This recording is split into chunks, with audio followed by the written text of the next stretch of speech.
Hello' guys, তো সকলো বনাইছোঁ আজিৰ নতুন ভিডিঅ' লৈ।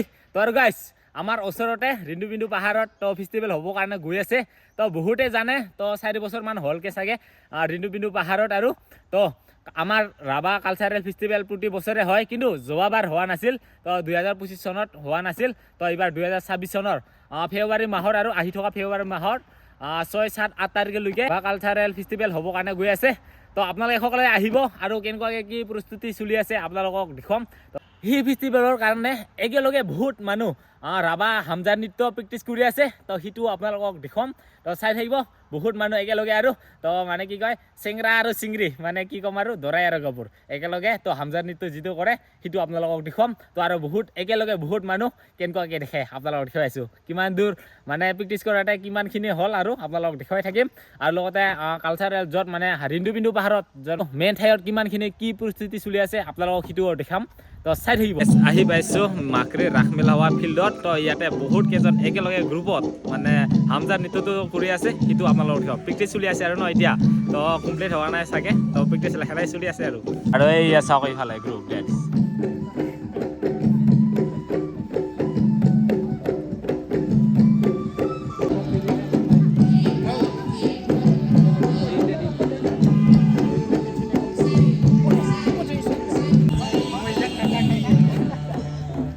এতিয়ালৈকে প্ৰেক্টিছে কৰি আছে, কমপ্লিট হোৱা নাই। আৰু চাওক ছোৱালীৰ সংখ্যা বেছি, ইয়াতে ল'ৰাৰ সংখ্যা কম। এই চাওক এই চাইডলৈকে অকল ছোৱালী। এইখিনিলৈকে ল'ৰাকেইটা আছে, বাকী এইখিনি ছোৱালী অকল, ল'ৰা নাই, বাগেই নাপাল আৰু।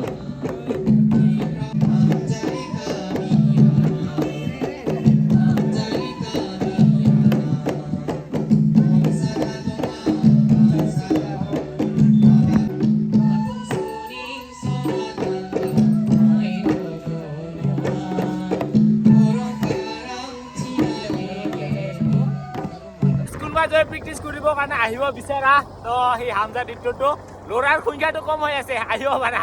তো কালিৰ পৰা আহিলে মানে 2-3 দিনমান প্ৰেক্টিছ কৰিব পাব। আৰু গাইজ এতিয়া মেইন ঠাইলৈকে গৈ আছোঁ, য'ত মানে এই ৰাভা কালচাৰেল ফেষ্টিভেলটো য'ত হ'ব আৰু ইয়ালৈকে গৈ আছোঁ। তো এনেকুৱা এই ৰাস্তা, ধুনীয়া ৰাস্তা, আৰু ৰাস্তা পাৰ্কিংটো পাই যাব আপোনালোকে।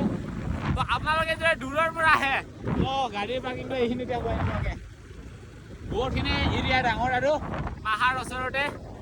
আহিব সকলোৱে না কি, আমাৰতো ওচৰতে হয়। আৰু তো কিমানখিনি কি হয় দেখুৱাই আছোঁ আপোনালোকক, কিমানখিনি কি হৈছে। এইখিনি জেগাকেইটা গোটেই পাৰ্কিং হ'ব। এইখিনি জেগাকেইটা গোটেই গাড়ী পাৰ্কিং, বাইক পাৰ্কিং এইখিনি হ'ব। বাকী মেইন ঠাইখিনি সেইখিনিতে। চাওক গেটৰ কাম চলি আছে, এইখিনি হ'ল মেইন গেটটো হ'ব এইখিনিয়ে। আৰু ভিতৰত অলপমান গেষ্ট ৰুম এইবোৰ বনাই আছে চাগে। আৰু এইখন হ'ল গেটৰ কাৰণে, মেইন গেটৰ কাৰণে। আৰু এইখনে হ'ল ৰিন্দু বিন্দু পাহাৰ। আগতে আমি প্ৰেম পাহাৰ বুলিহে জানিছিলোঁ, কিন্তু এই ফেষ্টিভেল হোৱাৰ পৰা ৰিন্দু বিন্দু পাহাৰ বুলি মানে গম পাইছোঁ। আৰু তো সৰু থাকোঁতে ইমান গম পোৱা নাছিলোঁ। আৰু কি চাওক জেগাকেইটা বহুত ডাঙৰ হয়, আৰু জেগাকেইটা গোটেই চাফা কৰিছে। এইখিনি পূৰা ওকে। আৰু তো আহিব আপোনালোকে 6, 7, 8 তাৰিখে। বাঁহেৰে বনোৱা লাগছে, সেইফালে চাওক বাঁহ গোটাই বাঁহেৰে ইউজ কৰি আছে।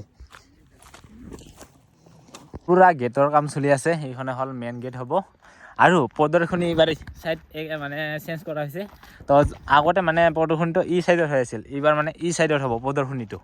তো ইয়াতে আপোনালোকে আহিলে এইখিনি চাইডত মানে প্ৰদৰ্শনী চাব পাৰিব। আৰু এইফালে গেষ্ট ৰুমটো এইফালে বনোৱা হৈ আছে। ইফালে গেষ্ট ৰুমৰ কাম চলি আছে, মানে উঠি যিসকল ডাঙৰ মানুহ আহিব। আৰু এইবাৰ আৰু মামা অহাৰ কথা কৈছে, আহে নে নাহে নাজানো। তো মামা মানে কোনোবা ডাঙৰ মানুহ আহিলে ইয়াতে হ'লে মানে ৰেষ্ট ল'ব। আৰু ডাঙৰ মানুহ আহিলে ইয়াতে ৰেষ্ট ল'বৰ কাৰণে এইখনে হ'ল গেষ্ট ৰুম। আৰু এইখিনি হ'ল স্মৃতি দৰ্পণ। এইখিনি হ'ল খাবৰ কাৰণে ৰুম, সেইখনে হ'ল এৰিয়া, এইখনে গেষ্ট ৰুম। আৰু এইফালে হ'ল প্ৰগ্ৰামৰ কাৰণে মেইন ষ্টেজখন এইখনে হ'ব। তো ষ্টেজখন এইফালে বনাব লাগছে। আৰু এইফালে গেষ্ট ৰুম, বাকী এইখিনি চাইডৰ প্ৰদৰ্শনী, এই চাইডৰ হ'ল ভাত খোৱা। তো ভাত খাবৰ কাৰণে এইখিনি ৰুম বনোৱা হৈছে। বাকী এইখিনি নাজানো ব্লেনে থাকিব চাগে এইখিনি। তো পূৰা পাহাৰ এৰিয়া এইখিনি এৰিয়াটো। তো দেখা পাইছে এইখনে হ'ল, ইয়াতে হয় ৰাভা কালচাৰেল ফেষ্টিভেল। তো আহিব সকলোৱে।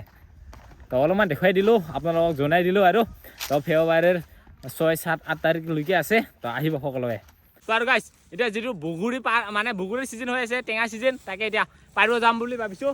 এইফালে পূৰা মোনা লৈ আহি গৈছে, কি কৰিব কাৰণে পুৰা বগৰী পাৰৰ কাৰণে সিহঁতৰ মোনা লৈ আহিছে তাৰপৰা পুৰা খাব তাহলে তো গৈ আছো এতিয়া আমি টেঙা পাৰিবৰ কাৰণে তো বগৰী গাছ মানে আমাৰ ঘৰত নাই কিন্তু ওচৰত আৰু সেইকাৰণে এই ৰাস্তাত বহুতখিনি বগৰী গাছ আছে সেইটোকে পাৰিব গৈ আছো তো চাই থাকিব কিমানখিনি আনো আজি মিঠা পাওঁ ন টেঙা পাওঁ চাই থাকিব যিহেতু টেঙা চবে খায় আৰু ন আৰু এইটো টেঙা মাহিৰি এতিয়া বগৰী গাছটো তো ভাল লাগে আৰু খাই কিনি পুৰা মেইন ৰাস্তাৰ ওচৰতে এইফালে ফ'ৰ লাইন আৰু এইফালে বগৰী গাছটো তো ভাল লাগে আৰু ন তো সেইকাৰণে কাঢ়িব আহিছোঁ মানে বগৰীটো খাই ভাল লাগে আৰু এটা পাৰিম ক'ৰ ফলকেইটা এইয়া ফলকেইটা নায়েই আৰু মানুহকেইটা কাঢ়ি কাঢ়ি খাই কিনে ভাল লাগে বগৰীটো খাই কিনে সেই কাৰণে আকৌ পাৰিব আহিলোঁ বাউন্ডাৰ উঠে আছে তো চক্ৰবা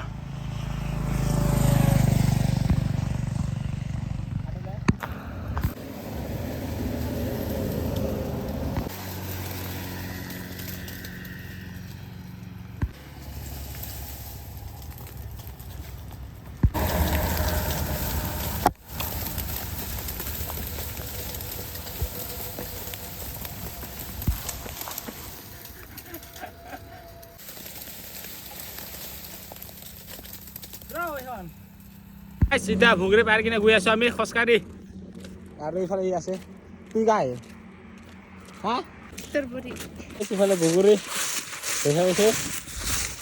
এইফালে মনত লৈ আহিছোঁ থাকিব তাহলে আৰু খোজকাঢ়ি খোজকাঢ়ি লৈ আহিছোঁ অৱস্থা বেয়া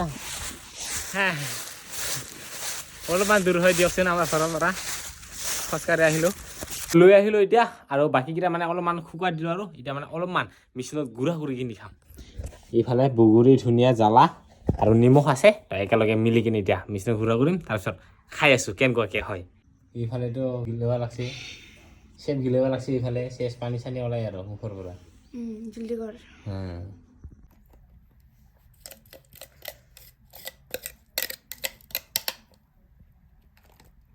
আৰু এইফালে ধুনীয়াকৈ গুড়া কৰি লৈছোঁ পূৰা মিক্স হৈ গৈছে আৰু এতিয়া টেষ্ট আহি কেনেকুৱা নাজানো আৰু পূৰা ধুনীয়া লাগি আছে খাব কিন্তু সিফালে দেখা পাইছে পূৰা জ্বালা ধুনীয়া নিমখ পুৰা বগৰী টেঙা মিহলি কিনে পূৰা মেচিনত ঘূৰা কৰি কিনে এতিয়া পূৰা খাবৰ কাৰণে চাওক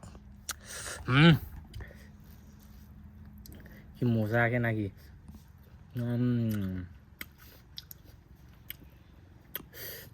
পূৰা মজা হৈছে হা